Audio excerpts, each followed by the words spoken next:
Gift Biz Unwrapped, episode 133. I've already had to pivot to follow more of what my clients were telling me that they wanted and also really what my heart wanted. Hi, this is John Lee Dumas of Entrepreneur on Fire, and you're listening to Gift Biz Unwrapped, and now it's time to light it up. Hi there, it's Sue, and thank you for joining me on the Gift Biz Unwrapped podcast. If you're a gifter, baker, crafter, or maker, and you own a brick and mortar shop, sell online, or are just getting started, here is where you'll find insights and advice to develop and grow your business. And if you want even more gift biz motivation, I'd like to invite you to join our private Facebook group called Gift Biz Breeze. Pursuing your dream should be fun, exciting, and rewarding, not stressful and scary. When you join the Breeze, it's like sitting in the park with friends who bring you all the support and the answers that you need. You'll have access to a group of amazing creators along with tools and resources that can catapult your business growth. To join the group, just go over to giftbizbreeze.com.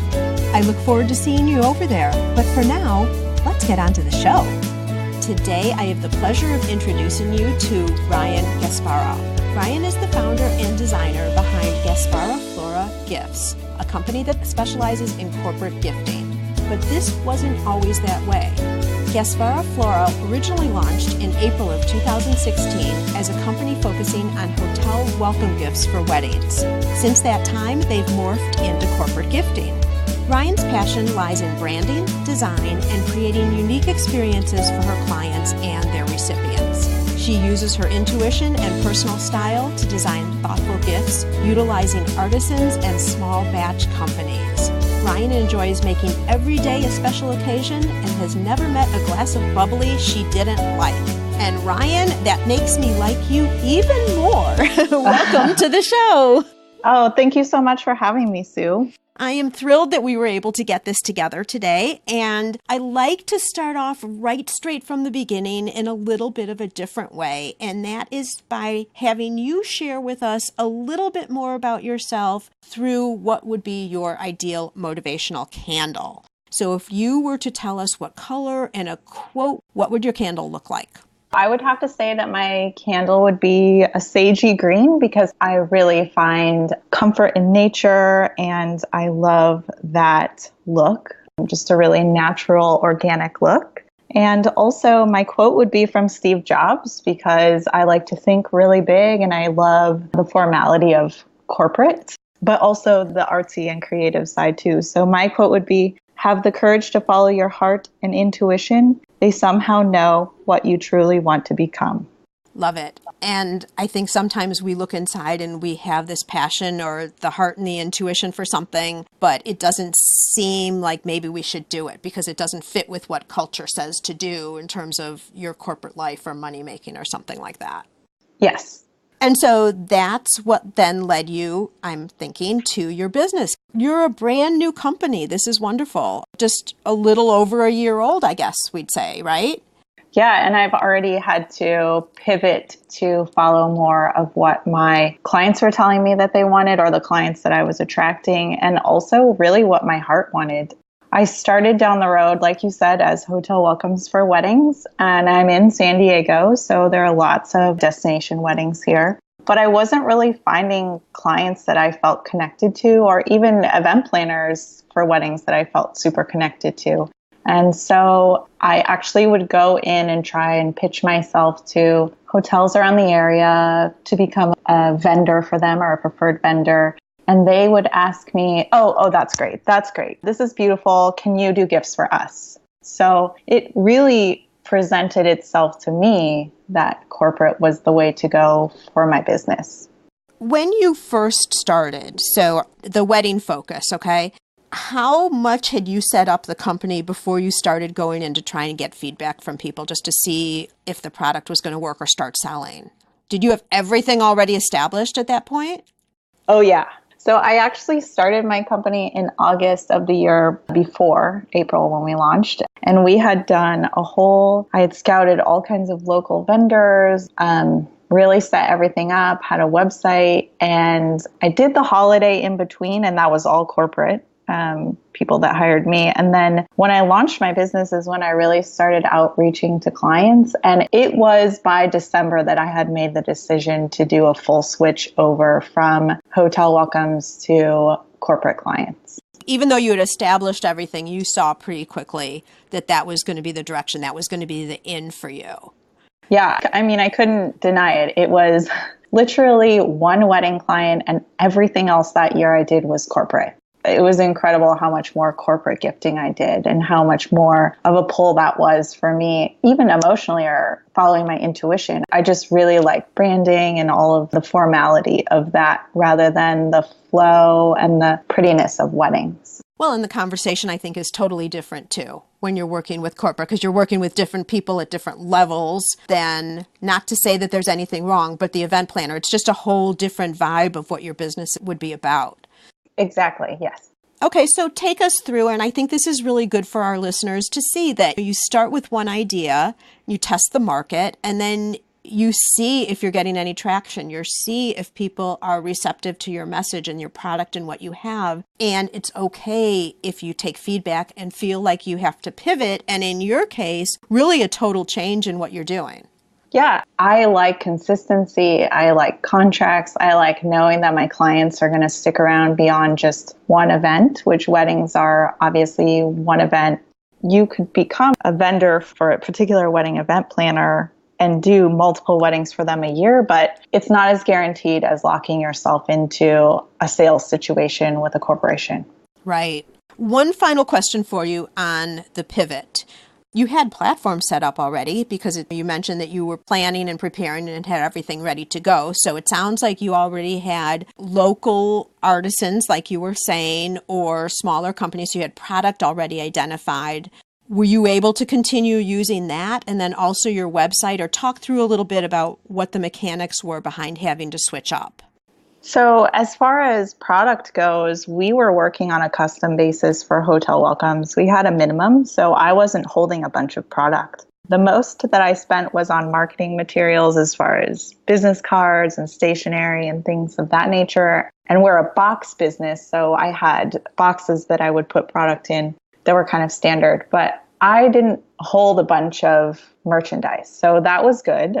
But I will say that I spent quite a few $1,000s on a custom website for the hotel welcomes, and eventually had to have a meeting with myself that it was okay to let that go and go to a simpler platform. We use Squarespace now, and I'm able to actually do all of that myself, which my other platform, I had to have a developer do things for me. So that was really the hard swallow of what I had to let go of. I had this beautiful website that cost me a lot of money, and I had to go something completely simple so that I was able to do it myself. Yeah, I think there's a couple of things in there. Number one, you did spend all that money. It had to be heart-wrenching. Oh my gosh, I just made this huge investment and now I'm not even going to use it.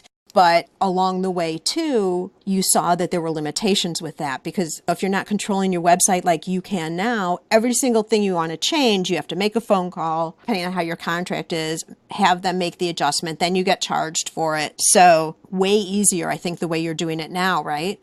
Yeah, it started to feel like a bit of a money pit because I couldn't do anything. But I will say that all of that poking around and Googling and learning how this particular platform worked made it so easy for me to do the Squarespace. I felt completely comfortable. I popped it out in 2 weeks, maybe. It was super fast because I knew exactly what I wanted. I already had beautiful photos from my other work. And it was really interesting because I went back and I got to put down all of the times that I had press or custom gifting. And it was really nice to revisit all of that stuff and remind myself that I had come a long way. So all around, it was heart-wrenching, but it turned out for the best, for sure.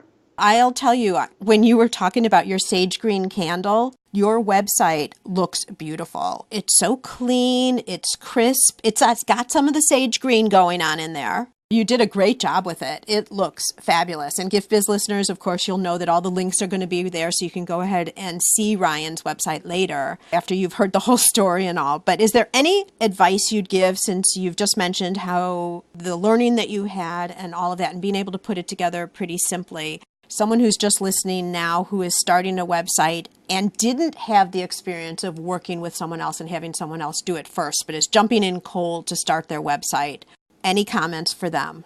I would say be open. I would kind of relate it to your wedding where you plan all of this stuff and you have to be really open and flexible with how the actual day is going to turn out. Because with website stuff, I had a vision in my head and I wanted it to be a certain way. And yes, I'm very close to what it is now, the closest that I've ever been, more so than the custom website. But with anything that big and that much emotional and time and money invested, you have to still be a little bit okay with it not being perfect or turning out exactly how you envisioned in your head, because it's probably not going to be. If you're just waiting for it to be perfect, you're never going to turn it live.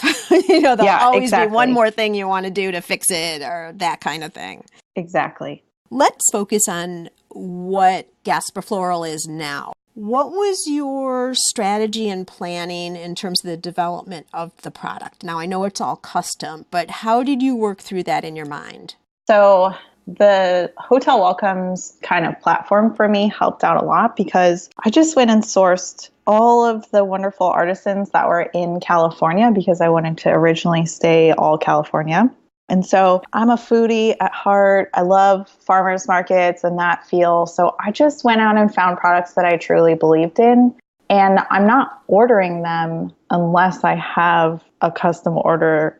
But I have this memory bank of, I know this will go with this. I know this will go with this. And I'm easily able to contact them and ask them for, can I get 100 of this or whatever it is. So really, it's just me having this crazy memory for things and knowing what will go with what. That's how it's panned out as far as custom gifting goes. And that's how your style and when you talk about intuition and the style and just your mind's eye of what it's going to look like, that's really your talent. Yeah, that's the part I can't really explain.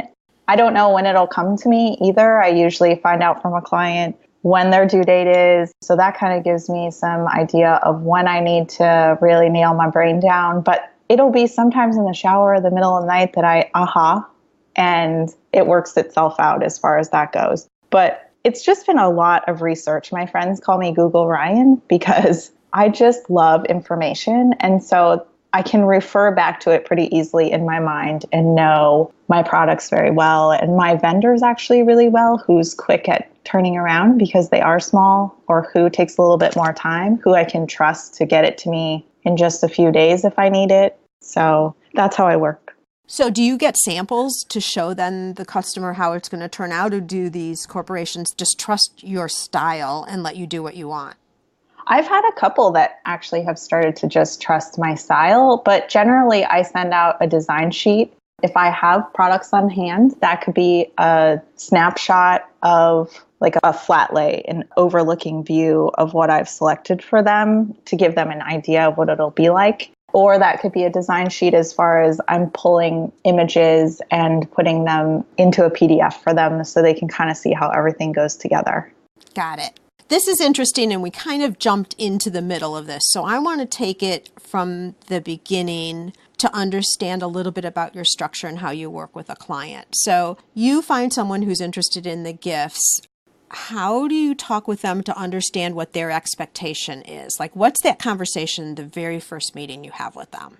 My very first question is, what is your budget? Because to me, I can show you premium roses or I can show you carnations. That's how I relate it to them. I want to know, as far as gifting, what is your budget per person? How many units are you trying to send out? When do you need it done? All of those really meaty details. And then we just sort of have a conversation. Often I'll look at their website, or I try to meet in their space if possible, because I like to, and it all goes back to my intuition, I like to pull feelings from spaces and branding. So I don't necessarily need to put the logo on everything, but I want it to feel like that company, like the essence of that company. So it's just a really open conversation with them. It's not super formal. So you talk about, are you going to want edible products or are you going to want pampering products? Or like, do you have something special that you're wanting to include, like a candle or I don't know what it might be? So you have all those conversations right in the beginning. Yes, I want to know as much information as possible in the beginning, especially found with corporations. I don't want to have to keep going back to them. They don't have a lot of time for that stuff. So the most information that I can gather from the beginning, the better. That's really good because you're sensitive to their timing, but it's also yours because you don't want to have to be going back and forth and back and forth. Yeah, and I don't want to take the time to design and then have them say, oh, we didn't want food. Okay, well. Yeah, right. Okay. All right. So you have your first meeting, you go back with the ideas, then you develop what the vision is and you put together the PDF and send that to them or bring it back however you would do that, right? Correct. What happens then? Usually with a corporation or with corporate gifting, it's does it fit the budget? Does it fit their vision? It'll probably work. And so it just usually depends on if it's hit those points. And then they sign a contract and they book with me and I send them an invoice. And then I do all the wrapping. Sometimes I'll do handwritten notes for them, drop shipping or delivering straight to their office. All of those details then happen. Perfect. And are you doing that all from your own location, just you? Do you have other people helping you as well? I have people that come in and out to help. I don't have an employee right now, but we're gearing up we've actually already started booking holiday people. And so I feel that this year we'll probably need a regular employee. So we'll see how it goes. I'm open. Flex staff like that is absolutely the way to go at your phase because you don't want to hire someone who you don't have the hours for. But it sounds like you might have a couple of people that you can call upon to bring in. And if they've come in for past jobs, they're already experienced in terms of your style or the way you'd want to work together. Yes, exactly. Plus, if you see that for some reason they're not working out, if it's on a job-by-job basis, then it's really easy just not to select them for the next ones if it's not working. Yes, exactly. How much of your business is contracted? All of it. 100%. Yeah, I have a collection that is like a handful of things that are kind of one-offs that we keep stock of. It's 4 gifts. It's nothing major, but it gives people a great idea of our style. And then I have had some people order those, but honestly, it's mostly contract jobs. So we need 200 of these sent out by this time, or it's an ongoing basis. Got it. And to your point that you'd made earlier, you don't need to carry then inventory, which is such a nice thing in terms of your cash flow because you don't have to have it on site. What kind of turnaround? If someone needed something pretty quickly, how quickly can you turn things around? I would say it just depends on what it is. Like I said, some of my vendors, they still work full-time jobs, so they're a little bit slower and smaller. So I keep that in the back of my mind when I book a client. But about 2 weeks, I would say, at least. But with corporate, people are contacting 4, 6, 8 weeks ahead of time. It's great. They know what's coming up. They know what they need to do. And so it works out nicely for me. Right, because in corporate, they're much more in a planning mode versus I need this for something that's tomorrow. Exactly. Got it. Okay, the other thing I really like is how much you're utilizing artisans, which implies handmade and more local. And you've just referenced that they're smaller quantities. They may be doing things on the side, which Gift Biz listeners, some of that could be you. So look at opportunities, not necessarily Ryann, but in terms of other things in your area, over and above just selling directly to the customer, other places where you may be able to work with someone with your products. Talk with us a little bit about why you went that direction, Ryann.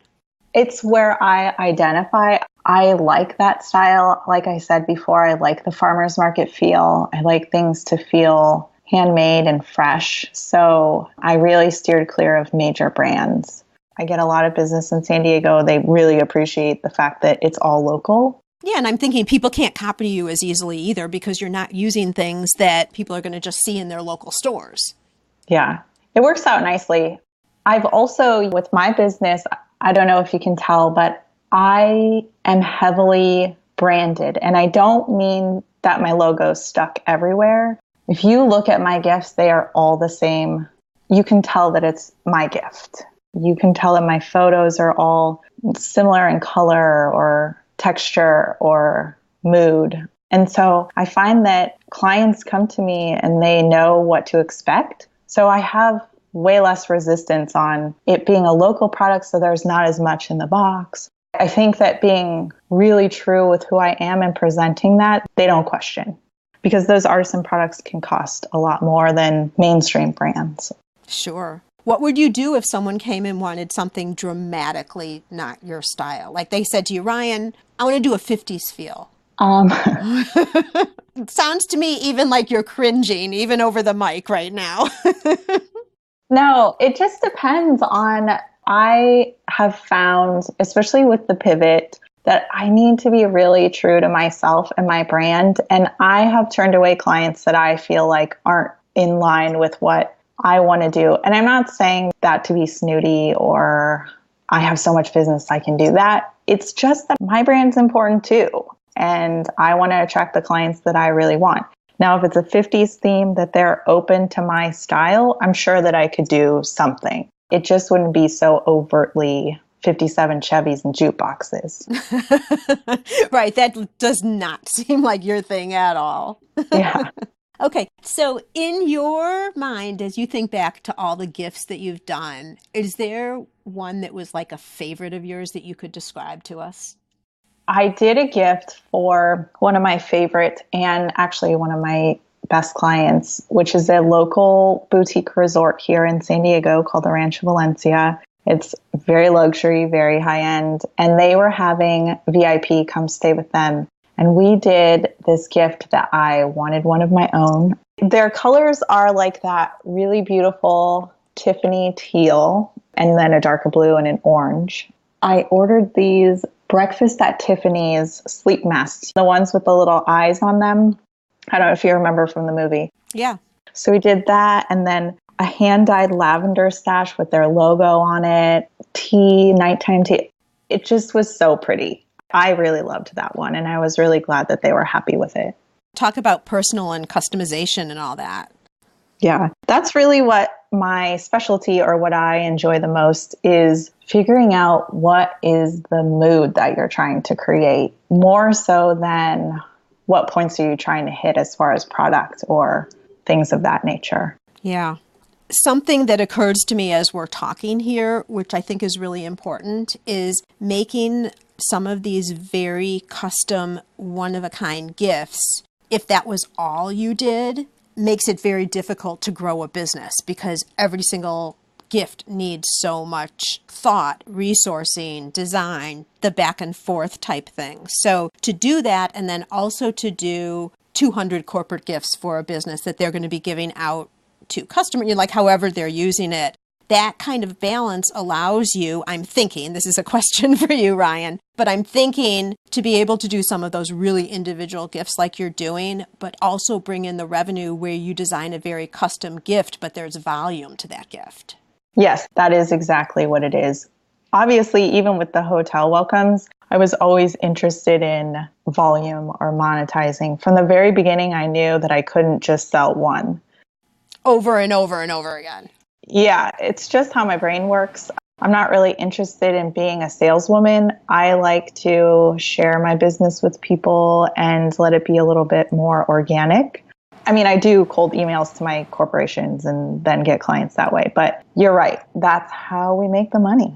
I'm going to do 200 of this very beautifully curated, hand-wrapped, handwritten note type gift.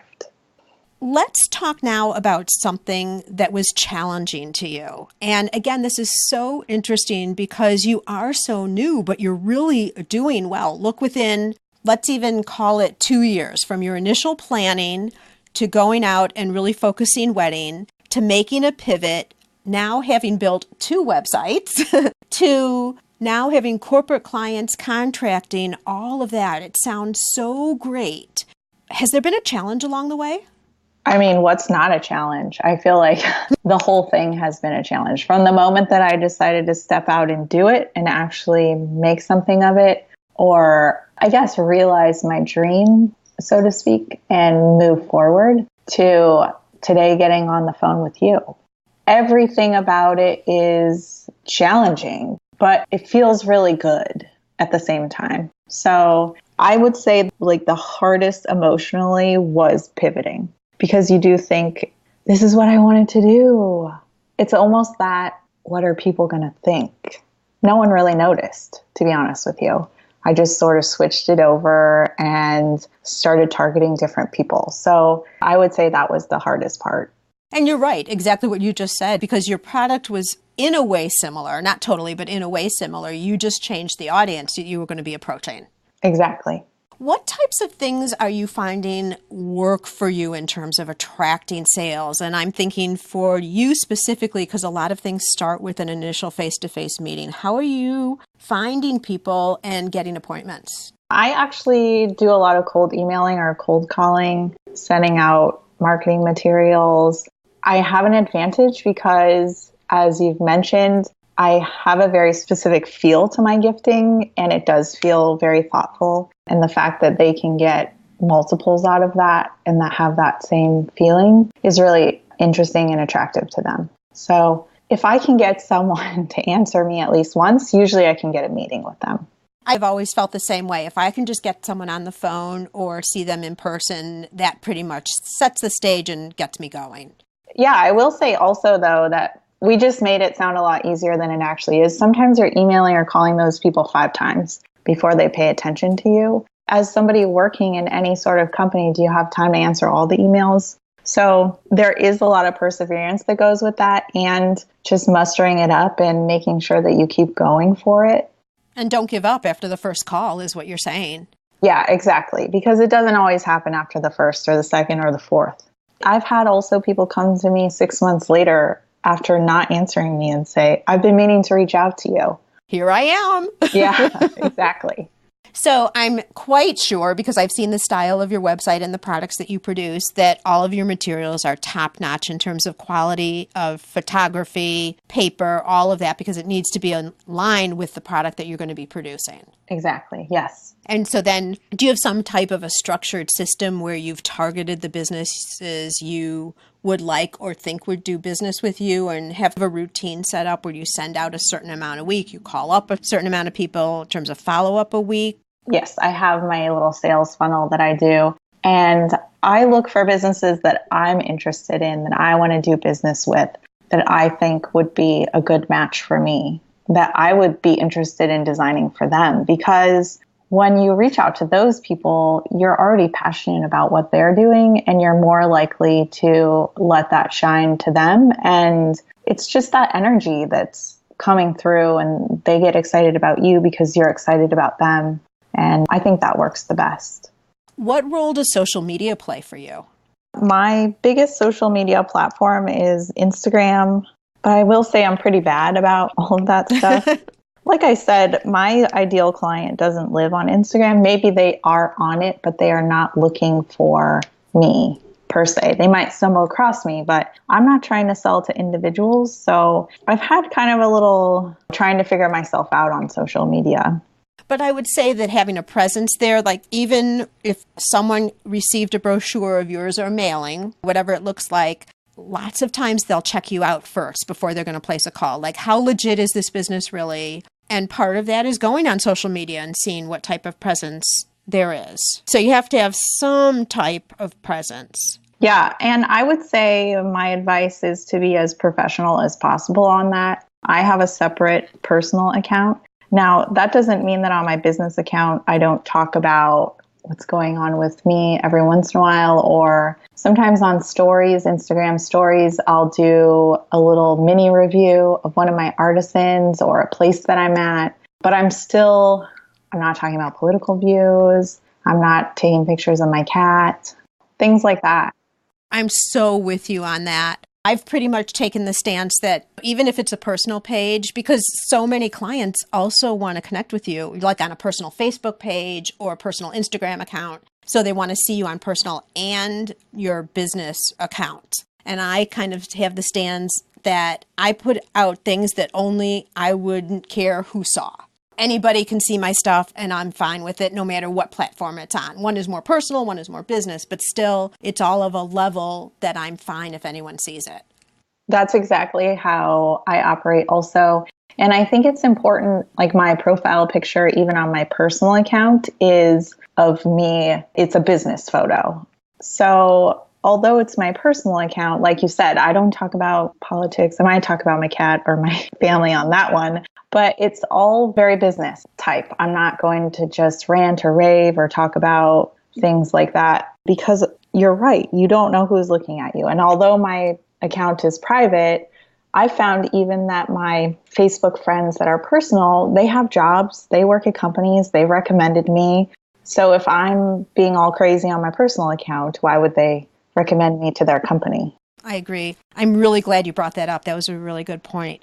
GiftBiz listeners, Ryan's talking about a couple of things that are less traditional, I would say now. They used to be very traditional, and now they're less traditional in the way we do business, and it's working for her. Some of it is cold calling. So many people say cold calling is dead. You know, I'm a proponent of networking and warm leads and all of that, but it's working. So something to consider for your businesses if it's an approach that you're in a position where you want to try something new. So I thought that was really interesting. The other thing is social media. So many of us now rely on social media as the do-all, end-all because we're going to do Facebook ads or we're putting our products out there. Ryan's a great example that isn't necessarily what you have to do, and certainly don't put all your eggs in that basket.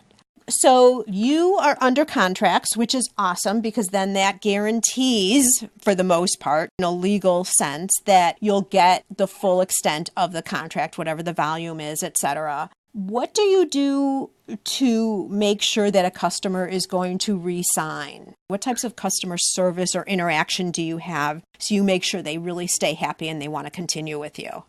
If I've had clients that have booked a few jobs with me, or maybe even just one, and they don't have an ongoing contract, I think this is a better example. I just check in with them every once in a while and I say, just as you would in any networking situation, hey, this made me think of you. Or, hey, I saw your company in the news, whatever it is. I'm not saying every day, but sometimes even that reminder is them going, oh, shoot, I need to order from you. I totally forgot.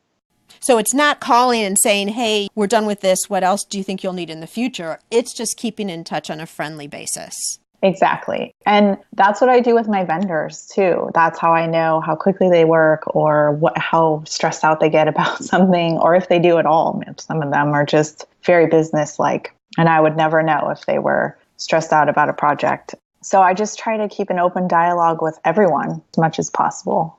Wonderful. Let's talk a little bit now back of shop, how things work, just particularly for listeners who are just setting up or they're feeling like they're all over the place.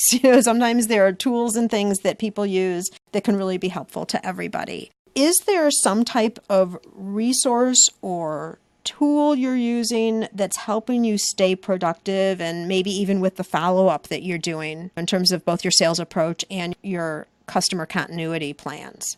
I keep a lot of spreadsheets, although I've thought about getting a CRM, a client relationship management software, so that it'll remind me to follow up. But I would say, honestly, the best tool that I ever purchased for myself ever was I used ShipStation.com, which is a shipping program. And they work through FedEx, UPS, and Stamps.com. So you're able to keep track of what you're shipping. You can put it all in from home. I just have a little scale. You put in the measurements, you put in the address. And then I purchased a Dymo label printer after last Christmas almost killed me with printing out labels and trying to tape them on. And it has made my life so much easier. So the printer connects up to your computer, and ShipStation is a program that's on the computer, correct? Correct. Yeah, so you enter in the information, you press print, and then instead of it printing out of a paper printer, it prints onto a paper you can peel off and stick on. It's so much more professional, too.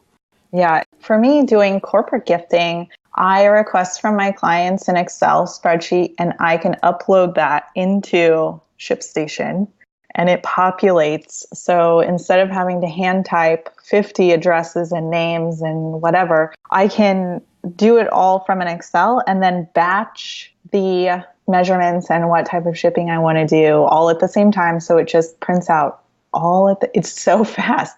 Oh my gosh. Yeah.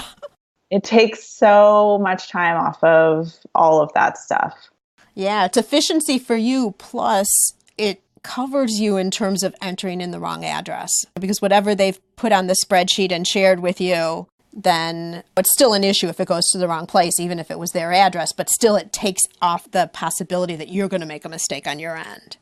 Yes, exactly. And we all know what it's like trying to type in addresses late at night and you've had a long day. It's the best tool I've ever purchased for myself. What do you do in terms of staying current within the industry or learning new techniques or new things that can help enhance your business? I actually have a couple of friends that are gifters also, so we share tips with each other. We're across the country, so that helps a little bit. But to be honest with you, I try and stay away from what other gifters are doing because it's like that competition evil thing that happens to you where you start looking at other people's work and then that voice in your head starts telling you that you could never be that good, or you're not measuring up, or they have more followers, or they have more this or more that. So there's a famous quote, and I'm not sure who it's by, but it has something to do with there's a reason why racehorses have blinders. It's so they can't see their competition. Yeah. So we all want to be like, I'm looking for inspiration, but you can only do it so much. And then it starts to get in your head and actually tear you down instead of build you up. You know what? I totally agree with you. I do a lot of trade shows, and very rarely is a competitor anymore at a show that I'm at. But it used to be, I didn't even want to walk by or know what they were doing because it would totally take me off my game. Yeah. Because I'd feel intimidated or whatever it was. And same even now, I don't really go and look that often because I'm focused on my customers. Because I'm pretty much feeling like, first off, everyone has a kind of a different makeup of a customer base. So you really want to be looking at them anyway to understand what you should do in the future. But I would much prefer making sure that I'm fulfilling their needs than going and adding other things just because a competitor does. Yeah, I totally agree with that. I don't want to take someone else's idea, or I don't want my company to feel like someone else's. So I look more at corporate industry type articles and things like that to see what they're wanting instead of all the pretty stuff on Pinterest and Instagram. It's just terrible. It's good, but it's terrible. But this is a good point that you just said, Ryann, is that you are looking at what you think your customers would be looking at and getting more in tune with what their trending is versus a competitor's trending. Exactly. You know, this is a pet peeve of mine too, and it happens to me, unfortunately, frequently, is that a competitor comes over and looks at my websites and starts copying things that I'm doing. Have you had that happen to you yet? Yeah. How do you handle it? This isn't even for the podcast. I just want to know from you and me, what do you do?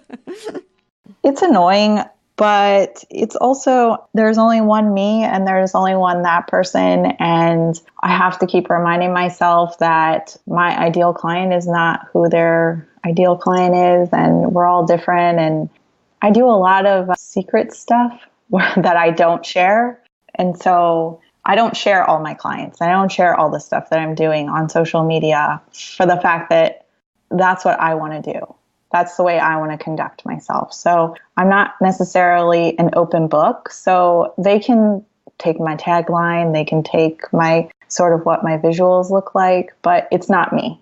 And that's what I have to keep reminding myself. Because they're not going to be able to get the vision that you have for the products or the way you even talk on a phone call or in a meeting or your style or your overall vibe. That's not something that they can just go ahead and take. And if they try to, it's going to look artificial and fake because it's yours, it's not theirs.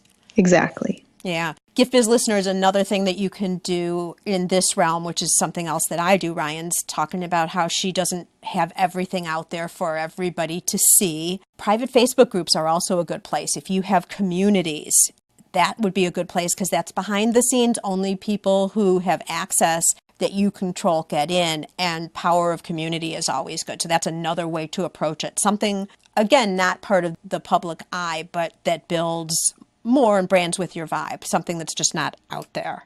All right, let's move on. And as we're closing up now, any advice for someone? And again, you're so in the beginning and you can relate still to those feelings of just starting out and all that scariness and excitement all bubbled at the same time. What would you say to somebody who's thinking of going home tonight and saying to their husband, by golly, I'm going to keep my full-time job, but I am going to start a business around whatever it is? What would you say to that person? I would say do it because you only have one life. And I will also say the conversation with my husband was interesting because in the very beginning, he said, well, you can't craft for a living. And it kind of broke my heart a little bit. And I spent a couple of years trying to figure out what exactly that would look like, what my creative endeavor would be like. And I came back really strong to him and said, like I said, a few years later, after really letting it marinate in my head what I truly wanted to do. And he's an accountant, so he wanted to know, what does this mean for us? And so when I came back with my idea, I actually heard him say a few months later at a cocktail party with friends, I started to worry more about what would happen if I didn't support her in this than if I did. Oh.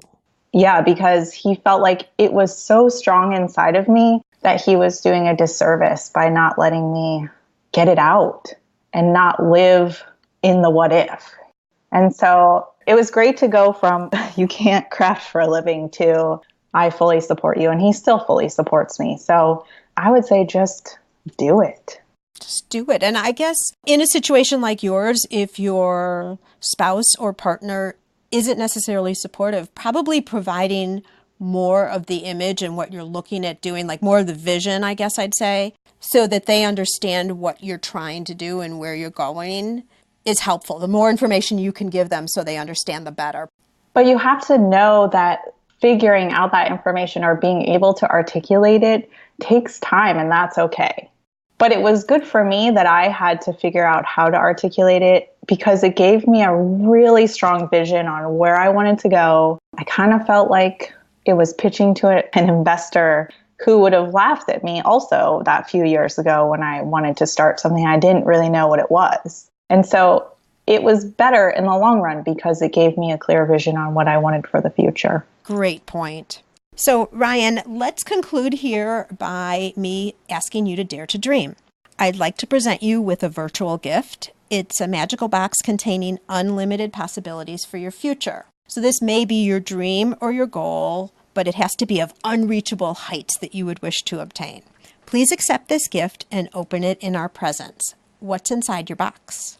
It would definitely be having a national brand, not just a local brand, but local to regions throughout the U.S. and get to be able to collaborate and work on projects that really fuel my fire.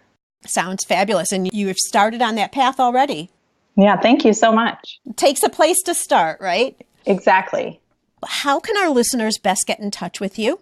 So you can follow me on Instagram, GasparaFlora. I'm also on Facebook under the same handle. I do have a LinkedIn account, Ryann Gaspara, and you can always email me at hello@GasparaFlora.com. Perfect. And you guys go check out the website that Ryann created herself just a few short months ago, actually, within the last year or so, and see what I mean in terms of the consistency. And you'll see it right away. There's a nice, clean, crisp vibe that comes through, totally professional and upscale. So I'd love for you guys to go check that out. If you're out walking the dog, at the gym, not near a computer, remember there's a show notes page. I'll have all the links to all the different ways that you can see Gaspara Floral. So you'll be able to check that out later. Thank you so much, Ryann. I mean, I love that we've caught you right in the beginning of this journey. I mean, you're established, you're grounded, you're moving forward, but it's still at the beginning. So I'm really excited to see how this progresses and how this grows. And my wish for you is that candle that we talked about way in the beginning continues and always burns bright. Well, thank you so much for having me, Sue. It's been a pleasure, and I'm excited to see where this goes. Us too. We're all rooting for you. All the best. Today's show is sponsored by the Ribbon Print Company. Looking for a new income source for your gift business? Customization is more popular now than ever. Brand your products with your logo, or print a Happy Birthday Jessica ribbon to add to a gift right at checkout. It's all done right in your shop or craft studio in seconds. Check out theribbonprintcompany.com for more information. After you listen to the show, if you like what you're hearing, make sure to jump over and subscribe to the show on iTunes. That way you'll automatically get the newest episodes when they go live.